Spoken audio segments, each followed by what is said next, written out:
possível! Esférico para FDL. Agora atenção, pode ser perigoso.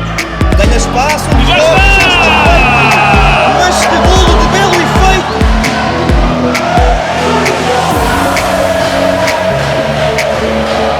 E atenção, é perigoso, mas que bela jogada individual. Bem contemporizado aqui, bem jogado. Exato, mas também a procurar esse tipo de espaços e processos mais simples a chegada e na aproximação à baliza. E agora grande drible, o Chapéu vai fazer o gol, já está! Inacreditável! Este é sem dúvida o golo do campeonato para mim! Grande jogada, grande finalização, 3-0, por parte do número 3 da Lusófona. Se as coisas estavam complicadas, agora ficam ainda mais complicadas pelo direito.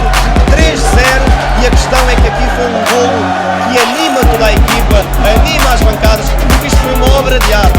Este golo poderia ter sido em qualquer campeonato do país e orgulhava o futsal português. Que golaço!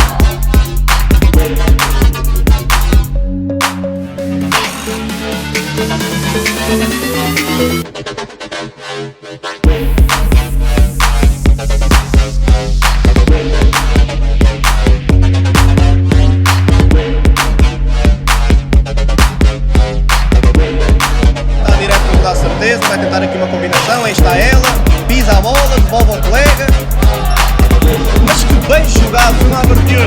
Grande jogo. Sim, era isto que estávamos à espera, infelizmente aconteceu, um jogo com golos, com emoção, e atenção aqui que ainda não acabou, por ela jogada.